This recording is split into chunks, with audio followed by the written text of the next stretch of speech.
राधे कृष्णा। माघ मास महात्म्य के 22वें अध्याय में हम देव द्युति द्वारा रचित योग सागर नाम के स्तोत्र का महत्व सुन रहे थे। अब आगे माघ मास महात्म्य अध्याय 23, जहाँ पर लोमश ऋषि जी वेद निधि ब्राह्मण को पिशाच मोक्ष की कथा सुना रहे हैं। लोमश ऋषि कहने लगे कि जिस पिशाच को देवद्युति ने मुक्त किया वह पहले द्रविड़ नगर में चित्र नाम वाला राजा था। वह बड़ा शूरवीर, सत्यपरायण तथा पुरोहितों को आगे करके यज्ञ आदि करता था। दक्षिण दिशा में उसका राज्य था और उसके कोष धन से भरे हुए थे। उसके पास बहुत से हाथी, घोड़े और रथ थे और वह अत्यंत शोभा को प्राप्त होता था। बहुत सी स्त्रियों के साथ क्रीड़ा करता था और अनेक यज्ञ उसने किए थे। वह नित्य अतिथियों की पूजा करता था और शस्त्र विद्या में निपुण था।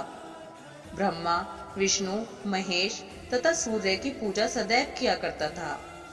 वह जंगल में भी स्त्रियों से घिरा हुआ क्रीड़ा किया करता था। एक बार वह पाखंडियों के मंदिर में गया और वेदहीन, भस्म लगाए महात्मा बने हुए पाखंडियों से उस राजा की बातचीत हुई। पाखंडियों ने कहा कि हे राजन, शैव धर्म की महिमा सुनो। इस धर्म के प्रभाव से मनुष्य पाप को काटकर मुक्त हो जाता है। सब वर्णों में शैव मत ही मुक्ति देने वाला है। शिव की आज्ञा के बिना दान, यज्ञ और तपो से कुछ नहीं बनता। शिव का सेवक होकर भस्म धारण करने, जटा रखने से ही मनुष्य मुक्त हो सकता है।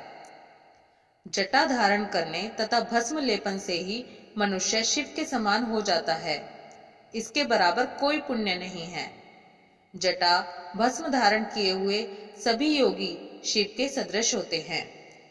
अंध, जड़, नपुंसक तथा मूर्ख सब जटा से ही पहचाने जाते हैं।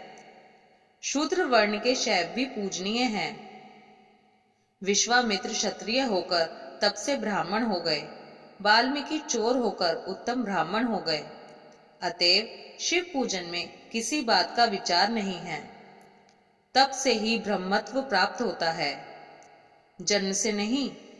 इस कारण शैव का दर्शन उत्तम है तथा शिव के सिवाय दूसरे देवता का पूजन ना करें। शिव तपस्वी को विष्णु का त्याग करना चाहिए। विष्णु की मूर्ति का पूजन नहीं करना चाहिए। विष्णु के दर्शन से शिव का द्रोह उत्पन्न होता है और शिव के द्रोह से रोरवादी नरक मिलते हैं। इसी से भवसागर पर होने के लिए विष्णु का नाम भी नहीं लेना चाहिए। शिव भक्त निशंक होकर शिव से प्रेम करता है। वह कैलाश में वास करता है, इसमें कुछ संदेह नहीं। इस धर्म का पालन करने वालों का कभी नाश नहीं होता। इस पाखंडी के ऐसे वचन सुनकर राजा ने मोह में आकर उनका धर्म ग्रहण कर लिया और वैदिक धर्म को त्याग दिया। वह श्रुति, स्मृति और ब्राह्मणों की निंदा करने लगा। उसने अपने घर के अग्निहोत्र को बुझा दिया और धर्म के कार्य बंद कर दिए। विष्णु की निंदा और वैष्णवों से द्वेष करने लगा और बोला, कहाँ है विष्णु? कहाँ देखा जाता है? कहाँ रहता है? किसने देखा है? और जो लोग नारायण का भजन करते थे उनको दुख देता था। पाखंडियों का मत ग्रहण कर राजा वेद, वैदिक धर्म, व्रत, दान और दानियों को नहीं मानता था। अन्याय से दंड देता वह कामी राजा सदा स्त्रियों के समूह से घिरा रहता और क्रोध से भरा रहता। गुरु तथा पुरोहितों के वचनों को नहीं मानता था। पाखंडियों पर विश्वास करता हुआ उनको गांव, हाथी, घोड़े और सुवर्ण आदि देता था। उनके सब कार्य करता, भस्म धारण करता और मस्तक पर जटा रखता था। और जो कोई विष्णु का नाम लेता उसको मृत्यु का दंड दिया जाएगा, यह ढिंडोरा उसने पिटवा दिया था। उसके भय से ब्राह्मणों तथा वैष्णवों ने उस देश को छोड़ दिया और दूसरे देशों में चले गए। सारे देशवासी केवल नदी के जल से जीते थे। जीविका से दुखी होकर वृक्ष आदि नहीं लगाते थे, न ही खेती बाड़ी करते थे। प्रजा अन्न के अभाव से गला सड़ा अन्न भी खा लेती थी। आचार विचार अग्नि क्रिया सबको छोड़कर काल रूप की तरह वह राजा शासन करता था। कुछ काल पश्चात उस राजा की मृत्यु हो गई और वैदिक रीति से उसकी क्रिया भी नहीं की गई। यह यमदूतों से अनेक प्रकार के दुख उठाता रहा। कहीं लोहे की कीलों पर से चलना पड़ा, कहीं जलते अंगारों पर चलना पड़ा, जहां सूर्य अति तीव्र था और ना कोई छाया का वृक्ष था।